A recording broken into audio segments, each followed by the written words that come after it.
Something strange has been happening over the last 5 or 6 years or so. If you look at the current landscape of dominant gaming franchises, the ones that are getting sequels and high-budget remakes and premier crossover spots, you'll see the usual suspects. You'll see your plumbers, your hedgehogs, your space marines, and right there alongside them, standing shoulder to shoulder with these industry giants, is a talking sponge. SpongeBob SquarePants has always been in video games. He always has been. He probably always will be. But recently, he stopped just being in them and kind of, in his own way, started defining them. We're currently living through a SpongeBob gaming renaissance. A period where a licensed cartoon character has somehow managed to carve out his own space as a legitimate mainstream gaming juggernaut.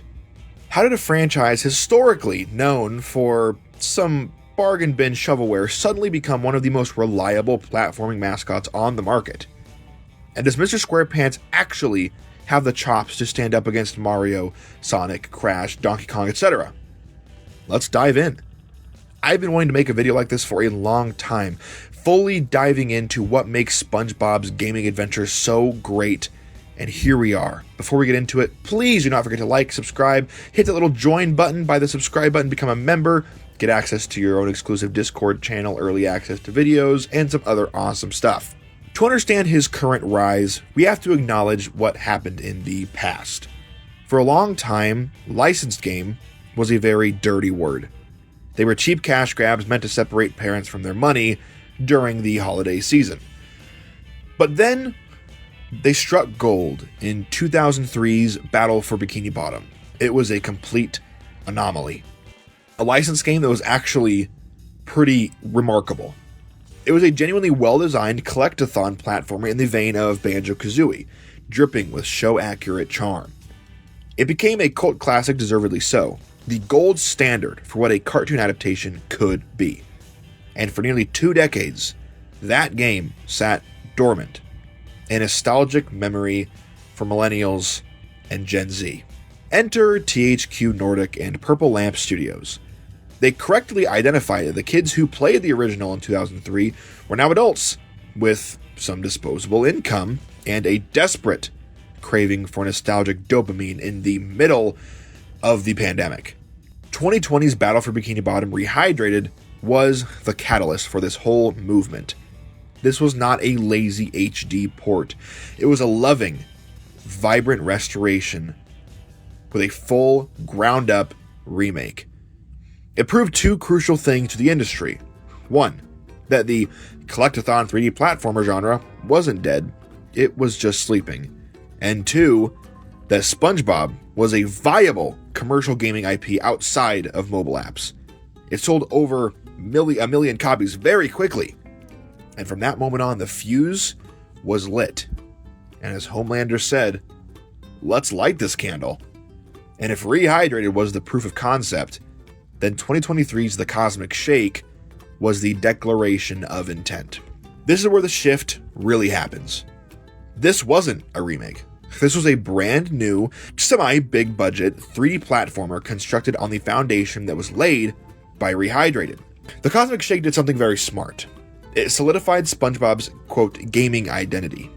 Just like Mario has his jump physics and Cappy, and Sonic has his speed and homing attacks, SpongeBob now has a standardized moveset. The double jump, the spin attack, the pizza box glide, the tongue slide, you get it. It feels good to control him.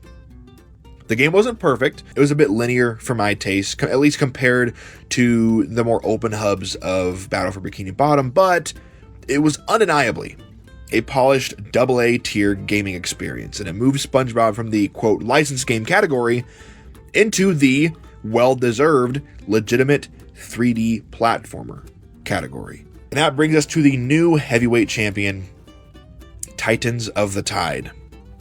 I've made plenty of videos about this game. It just released recently in 2025, and this is the game that proves the Cosmic Shake wasn't a one-hit wonder. If Cosmic Shake was SpongeBob's Mario Galaxy, then Titans of the Tide is his Donkey Kong Country Tropical Freeze. It's deeper, it's a bit darker, and mechanically, it is a huge evolution. The genius here, and the whole reason you would ever buy a game like this, aside from just it being a great game, is the dynamic duo mechanic. Purple Lamp finally cracked the code on making Patrick Star feel just as important as SpongeBob. They did really well with him in Cosmic Shake, having him be more of a Cappy scenario or a Pauline scenario in Bonanza, where he just kind of follows you along and helps you out a little bit. But here, no. They are both in this adventure together simultaneously. Being able to swap between them on the fly to solve puzzles or do some incredible platforming or chain combat abilities adds a huge layer of complexity that we haven't seen in this franchise and really haven't seen in 3D platformers before. It also leans in on the PS5, PC, Switch 2 era visuals. The lighting on these in the ghostly aspects is beautiful. This is easily the best looking SpongeBob game. The fluid animation. This is a game that is competing with first-party Nintendo titles in terms of polish, and it solidified the idea that a SpongeBob game is no longer just a holiday gift for kids.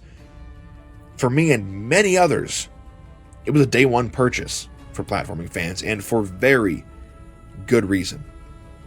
But being a good platformer isn't enough to achieve true modern mainstreamness. You have to exist in the wider ecosystem. And nothing cements your status as a cultural icon in the 2020s quite like being in Fortnite. The arrival of SpongeBob as a sidekick in the entire collab just last week was one of my quickest purchases of all time. And it was more than just it was a little nice collab. It was a direct acknowledgement that these characters in this world are on the same tier as superheroes from Marvel and Star Wars and real world celebrities. Now, I love Fortnite. There's absolutely nothing wrong with the collabs that they do. Some people have an issue with it. I couldn't care less. It's more fun for me. And look at Sonic Racing Cross Worlds. When Sega needed a heavy hitter for their DLC roster, who did they call? Not the Ghostbusters. Not a classic Sega character either. They called SpongeBob. Seeing the paddy wagon drifting next to the Speed Star on the Green Hill Zone track is surreal, but it feels good. He's ubiquitous. In fighting games like All-Star Brawl, he is a top-tier competitive threat. In racers, he's a guest star. The strategy is clear. SpongeBob is no longer just a TV show character that gets a game. He is a multimedia gaming brand. And I've seen people bring this up on Reddit and especially Twitter that SpongeBob has his completely own gaming identity by this point, and more people have to see that. So we have the sales, we have the critical reception, and we have the cultural footprint.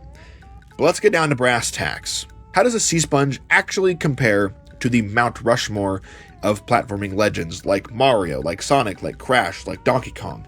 Well, Mario obviously remains the gold standard. The polish and revolutionary design of a mainline Mario game are, at the moment, untouchable. SpongeBob isn't there yet.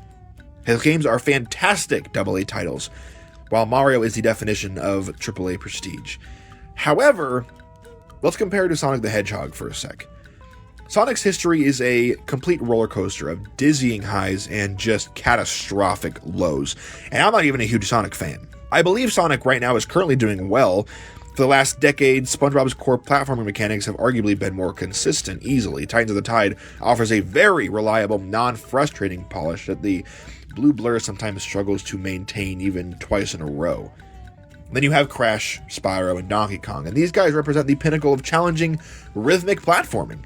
They are precision instruments designed to test your patience. But SpongeBob kind of occupies a different, perhaps more valuable niche. He's the accessible platformer.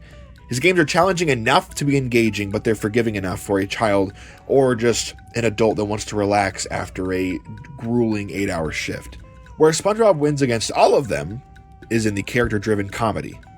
Mario is a cipher, Crash is a goofy mute, but SpongeBob's games are genuinely funny, utilizing over 25 years of beloved lore and the same voice actors they've all had since the very beginning. You play Mario for the jumps, but you play SpongeBob for the world and the characters and the vibes. SpongeBobSquarepants' rise in recent gaming history isn't just a fluke or nostalgia. It's the result of smart publishers finally treating the IP and their employees with the respect that it deserves, delivering polished products that honor the source material while providing genuinely awesome gameplay loops. He has successfully transitioned from a character who has video games to a video game character. He might not dethrone Mario tomorrow, but for the first time in history, when you look at the titans of the platforming genre, the little yellow guy in the square pants isn't just happy to be there. He belongs there.